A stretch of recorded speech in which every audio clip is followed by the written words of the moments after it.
भल पाई नुआ नुआ बाहा होइछन्ति वर्षा मैडम किंतु से महाप्रभु जगन्नाथ को प्राण ठारू अधिक भल पाती सेथिपाई तो सासू घर को सांगरे आनिछन्ति तांको प्राणर ठाकुर जगा को यही बाहाघरर व्यस्तता भितरे से तांको जीवनर जीवन ठाकुर जगार भल भावरे पूजा अर्चना करि पारि नाहंती तेणु से सकाळु सकाळु उठी जगा कालियार पूजा अर्चना रे व्यस्त होई गले।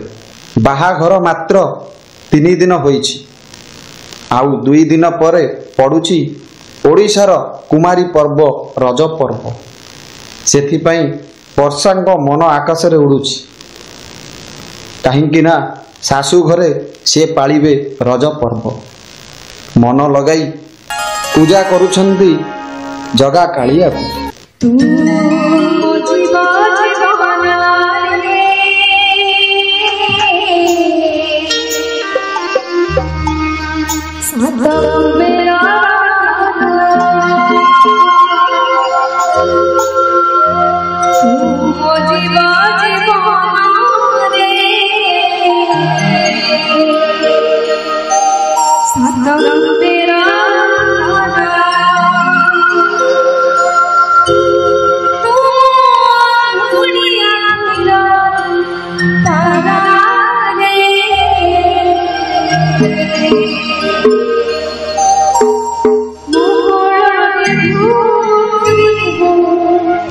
वर्षांक मधुर गीत और घंटीर शब्दरे निद भांगीगला सासूंकर एवं दीपंकर ठाकुर घर को आसी देखंती तो वर्षा ठाकुर घरे जगन्नाथ को खूब सुंदर भावरे सजाई देउछन्ति आउ गीत गाई घंटी बजाउछन्ति सासू केतकी बोहुर एपरी गुण देखी अत्यंत आनंद होईगले। एते सकाळु उठी बहु तांकर प्रभु जगन्नाथंकर पूजा अर्चना करुछन्ति ता सांगकु सुंदर गीत मध्य बोलुछन्ति।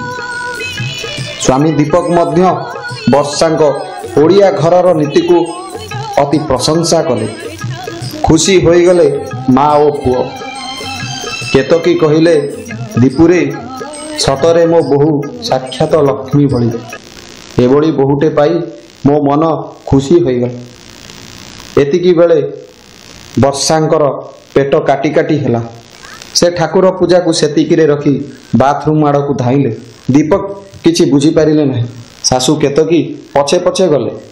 सासूंक अनुमान ठीक थिला वर्षा बहुर मासिक धर्मघट अर्थ पीरियड होई गला अधा थिबा ठाकुर नीति को संपूर्ण करिबा पई स्नान कार्य सारी बहु वर्षा ठाकुर घर भीतर को पसी आसिले हठात पछपटू टाणी आनिले केतकी रागी जाई कहिले ए बहु तू ये कौन करुचु तू कौन जानिनु ए समय रे ठाकुर घर को जीवा अनुचित तो बाप घर लोक तोते कौन सिखाई नहांती। वर्षा चमकी पड़िले मो सासू ए कौन कहउछंती आम भुवनेश्वर तो एमिति किछि नियम नाही पीरियड समय रे ठाकुरंक पाखकू जीवा मना पूजा अर्चना करिबा पाई मध्य मना। केतकी कहिले बहु ये हेउछि गाँ मासिक धर्मघट हेले 7 दिन पर्यंत ठाकुर घर को जाई परिबनी स्वामी पाखरे सोई परिबनी रोसई घर को जाई रोसई करि परिबो नाही। वर्षा कहिले माँ मु 7 दिन पर्यंत मो कालिया ठाकुर पाखरु केमिति दूरेई रहिबी मु तांको मो ठारु अलगा रखि परिबी नाही। केतकी एबे संपूर्ण रागी गले बास बहुत होई गला कहिली माने कहिली रज पर्व सरीबा पर्यंत तू समस्तिंक ठारु अलगा रहिबी।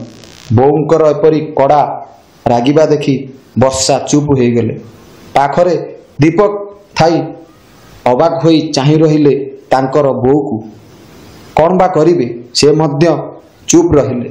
2 दिन परे रज साई पड़िशार झियो बोहू माने समस्ते खुशी मनाइबे दोली खेल हेबो पिठा पणारे घर बासी उठिबो हेले वर्षा से सबुरे सामिल होई पारिबनी। वर्षांकर आम घरे थिला प्रथम रज सबु फसर फाटी गला वर्षा भी बुझी पारिले नाही କ'ଣ କରିବେ? ଜଗନ୍ନାଥଙ୍କ ଆଡ଼କୁ ଚାହିଁ ମନେ ମନେ କହିଲେ, ଜଗାରେ ଏବେ ତୋତେ 7 ଦିନ ପର୍ଯ୍ୟନ୍ତ ମୋ ବିନା ରହିବାକୁ ପଡ଼ିବ। ତୁ ସିନା ରହିଯିବୁ, ମୁଁ କେମିତି ରହିବି ରେ? ମୁଁ କେମିତି ରହିବି? କୌଣସି ମତେ ସେଦିନ କଟିଗଲା। ରଜ ରହିଲା ଆଉ ଗୋଟିଏ ଦିନ। ପଡ଼ିଶା ଘରର ଝିଅ ବୋହୂମାନେ ଲୁଗାପଟା ଡ୍ରେସ୍ କିଣାକିଣି କରିବାକୁ ନିଜ ନିଜ ପରିବାରଙ୍କ ସହ ମାର୍କେଟ ଯାଉଥାନ୍ତି। ଏସବୁ ଦୃଶ୍ୟକୁ ବର୍ଷା ଘରର ଝରକା ପଟେ ଦେଖୁଥାନ୍ତି। ଆଖିରୁ ଗଡ଼ି ଚାଲିଥାଏ ଅଶ୍ରୁ। ଏହି ସମୟରେ ଦଲକାଏ ପବନ କେଉଁଠି ଥିଲା ମାଡ଼ି ଆସିଲା, ଆଉ ଠାକୁର ଘରର ଝରକାଟା ଖୋଲିଗଲା। ଝରକାର ଆଡ଼ୁଆଳରେ ଦେଖାଯାଉଥାଏ ଜଗା କାଳିଆ। ଜଗାକୁ ଦେଖି ଖୁସି ହୋଇଗଲେ ବର୍ଷା। ଭାବ ବିହ୍ୱଳ ହୋଇ କହିଲେ, ଜଗାରେ ମୁଁ ଚାହିଁଲେ ବି ତୋ ପାଖକୁ ଆସିପାରିବି ନାହିଁ। ମୋ ଶାଶୁଙ୍କର ଏ କଟକଣା ଆଜି ମୋତେ ତୋ ଠାରୁ ଦୂରେଇ ଦେଇଛି। ଇଏ କେମିତିକା ଲୀଳା କରୁଛ ରେ? ଇଏ କେମିତିକା ଲୀଳା ତୁମେ କରୁଛ ପ୍ରଭୁ? ତୁମ ଲୀଳା ତୁମକୁ ଜଣା। ପ୍ରକୃତରେ ଜଗତର ନାଥ ସେ ଜଗନ୍ନାଥ, ଅଗତିର ନାଥ ସେ ଜଗନ୍ନାଥ। ତାଙ୍କ ଲୀଳାକୁ ବୁଝିବା ଏତେ ସହଜ ନୁହେଁ। ବ୍ରହ୍ମା, ମହେଶ୍ୱର, ଦେବତା କେହି ବି ବୁଝିପାରିନାହାନ୍ତି ତାଙ୍କର ଏ ଲୀଳାକୁ। ଆଜି ହେଉଛି ପହିଲି ରଜ।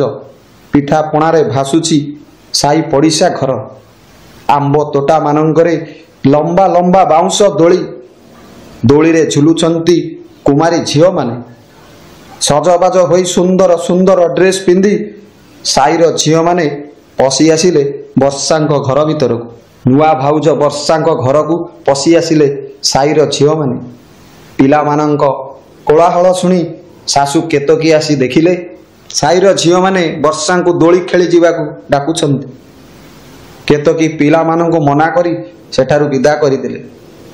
ଠିକ୍ ପରେ ଦୀପକ ଗୋଟିଏ ନୂଆ ଶାଢ଼ୀ ଆଣି ବର୍ଷାଙ୍କୁ ଦେଇ କହିଲେ, ଦେଖିଲ ଏ ଶାଢ଼ୀଟା କେମିତି ଲାଗୁଛି? ୟାକୁ ଜଲ୍ଦି ପିନ୍ଧିନିଅ, ଆଉ ବାହାରି ପଡ଼। ରଜ ବୁଲିବାକୁ ଯିବା, ଦୋଳି ଖେଳିବା, ପାନ ଖାଇବା, ଗୁପଚୁପ ଖାଇବା, ଖୁବ୍ ଆନନ୍ଦ କରିବା। କିନ୍ତୁ ବର୍ଷା ଚୁପ୍ ରହିଲେ, କିଛି କହିଲେ ନାହିଁ। ଦୀପକ ପୁଣି କହିଲେ, ଆରେ ଭାବୁଛ କ'ଣ? ନିଅ ଜଲ୍ଦି ପିନ୍ଧ। ଏତିକି ବେଳେ ଶାଶୁ କେତକୀ ଆସି ଲୁଗାଟାକୁ ଛଡ଼ାଇ ନେଲେ।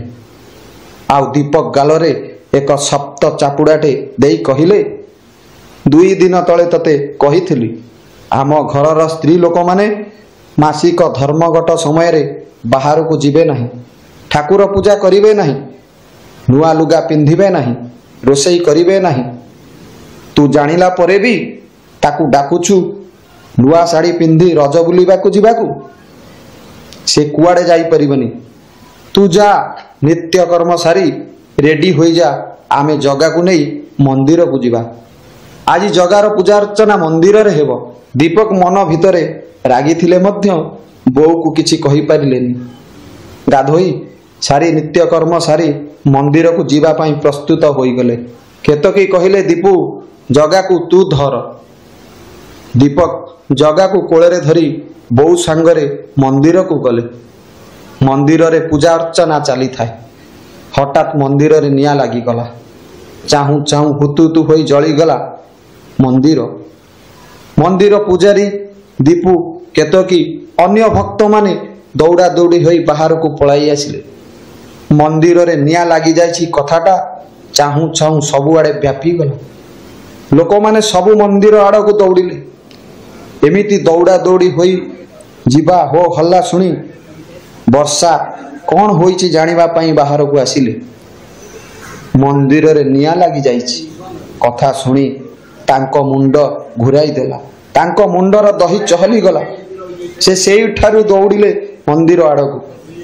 ଆଉ ଯାହା ଦେଖିଲେ ନିଜକୁ ଆୟତ୍ତ କରିପାରିଲେ ନାହିଁ। ତାଙ୍କର ପ୍ରାଣର ଠାକୁର ଜଗନ୍ନାଥ ଜଗା ମନ୍ଦିର ଭିତରେ ଅଛି, ଆଉ ମନ୍ଦିର ହୁତୁ ହୁତୁ ହୋଇ ଜଳୁଛି। ସମସ୍ତେ ଦେଖୁଛନ୍ତି, ହେଲେ କେହି ଜଗାକୁ ଆଣିବା ପାଇଁ ଯାଉନାହାନ୍ତି। ସମସ୍ତେ ଦେଖୁଛନ୍ତି, ହେଲେ ଜଗାକୁ ଆଣିବାକୁ କେହି ଯାଉନାହାନ୍ତି। ରଜର ପ୍ରଥମ ଦିନ ସମସ୍ତିଙ୍କ ପାଇଁ ଦୁଃଖର ଦିନ ହୋଇଗଲା। ସବୁ ସେଇ ଠାକୁରଙ୍କ ଇଚ୍ଛା। ବର୍ଷାଙ୍କ ଆଖି ଆଗରେ ତାଙ୍କର ଜୀବନର ପ୍ରାଣର ଠାକୁର ଜଗନ୍ନାଥ ଆଜି ଜଳି ଯାଉଛନ୍ତି, ଆଜି ଜଳିଯିବାକୁ ବସିଛନ୍ତି। ଆଉ ସେ ଏକଥା ଦେଖି ସହିପାରିବେ କେମିତି? ତାଙ୍କ ଆଗରେ ତାଙ୍କ ଜଗା ଜଳିଯିବ, ଆଉ ସେ ଏକଥା ଆଖି ଆଗରେ ଦେଖିପାରିବେ? ନା, କେବେ ହୋଇପାରିବ ନାହିଁ। ବର୍ଷା ଥାଉ ଥାଉ ତାର ଜଗା କେବେ ହେଲେ ମନ୍ଦିର ଭିତରେ ପୋଡ଼ି ଯାଇପାରିବ ନାହିଁ। ବର୍ଷା ଦୌଡ଼ିଲେ ମନ୍ଦିର ଆଡ଼କୁ, ଆଉ ଦୌଡ଼ି ଦୌଡ଼ି ମୋ ଜଗାରେ କହି ଦୌଡ଼ି ଦୌଡ଼ି ଡେଇଁ ପଡ଼ିଲେ ସେହି ନିଆଁ ଭିତରକୁ। କୁଣ୍ଢାଇ ପକାଇଲେ ଯାଇ କାଳିଆକୁ। ଜଗାକୁ କୁଣ୍ଢାଇ ଧରି ନିରାପଦରେ ବାହାରକୁ ନେଇ ଆସିଲେ। ନିଆଁ ଧାଁସରେ ତାଙ୍କ ଶାଢ଼ୀ ପୋଡ଼ି ଯାଇଥିଲା, ଚୁଟି ମଧ୍ୟ କିଛି ଜାଗାରେ ପୋଡ଼ି ଯାଇଥିଲା। ସେଠାରେ ଥିବା ସମସ୍ତ ଲୋକମାନେ ବର୍ଷାଙ୍କର ଏପରି ସାହସକୁ ବାହା ବାହା କଲେ। ହେଲେ କାଳିଆ ଠାକୁର ଲୀଳା କରିଦେଲେ। ତାଙ୍କର ଭକ୍ତର କୋଳକୁ ସେ ପୁଣି ଚାଲି ଆସିଲେ। ଶାଶୁ କେତକୀ, ଦୀପକ ଏବଂ ତାଙ୍କର ଅନ୍ୟ ସମସ୍ତ ଲୋକମାନେ ଏହାକୁ ଦେଖି ଆଶ୍ଚର୍ଯ୍ୟ ହୋଇଗଲେ। ଶାଶୁ କେତକୀ କାଳିଆର ପାଦ ତଳେ ପଡ଼ିଯାଇ କ୍ଷମା ମାଗିଲେ। କହିଲେ, ହେ ପ୍ରଭୁ ଜଗନ୍ନାଥ, ମୁଁ ଆପଣଙ୍କୁ କାଠର ବୋଲି ଭାବୁଥିଲି। ସତରେ ଆପଣ ଠାକୁର, ଆପଣ ହେଉଛନ୍ତି ସେହି ବିଶ୍ୱ ନିୟନ୍ତା। ମୋତେ କ୍ଷମା କରିଦିଅନ୍ତୁ ପ୍ରଭୁ, ମୋତେ କ୍ଷମା କରନ୍ତୁ। ପ୍ରକୃତରେ ମୋ ବୋହୂ ଆପଣଙ୍କୁ ଜୀବନ ଦେଇ ଭଲ ପାଏ, ଏକଥା ବୁଝିବା ମୋ ପାଇଁ ଡେରି ହୋଇଯାଇଥିଲା ପ୍ରଭୁ, ଡେରି ହୋଇଯାଇଥିଲା। ବର୍ଷା ନିଆଁରେ ପ୍ରବେଶ କରିବାରୁ ତାଙ୍କ ଦେହର ଛୁଆଁ ଚାଲିଗଲା। ସେ ପବିତ୍ର ହୋଇଯାଇଥିଲେ, ତେଣୁ ଜଗନ୍ନାଥଙ୍କୁ ଛୁଇଁବାରେ କୌଣସି ବାଧା ନଥିଲା। ଆଉ ଜଗାକୁ କୋଳରେ ଧରି ବର୍ଷା, ଦୀପକ, କେତକୀ ଫେରିଥିଲେ ତାଙ୍କ ଘରକୁ। ଦର୍ଶକ ବନ୍ଧୁ, ଯଦି ଆପଣମାନଙ୍କୁ ଏହି ଭିଡ଼ିଓଟି ଭଲ ଲାଗିଥାଏ, ଏହି ଜଗନ୍ନାଥ ମହିମା କାହାଣୀଟି ଯଦି ଆପଣମାନଙ୍କୁ ଭଲ ଲାଗିଥାଏ, ତେବେ ଜୟ ଗୋପୀନାଥ ଟିଭିକୁ ସବସ୍କ୍ରାଇବ୍ କରିବା ସହିତ ଅଲ୍ ନୋଟିଫିକେସନକୁ ଆପଣ ଦବାଇ ଦିଅନ୍ତୁ, ଯାହାଦ୍ୱାରା ଆମର ପ୍ରତ୍ୟେକ ଭିଡ଼ିଓ ଆପଣମାନଙ୍କ ଠାରେ ପ୍ରଥମ ଥର ପହଞ୍ଚି ପାରିବ। ତେବେ ଆପଣଙ୍କ ଦିନଟି ମଙ୍ଗଳମୟ ହେଉ। ଜୟ ଜଗନ୍ନାଥ, ଜୟ ଗୋପୀନାଥ।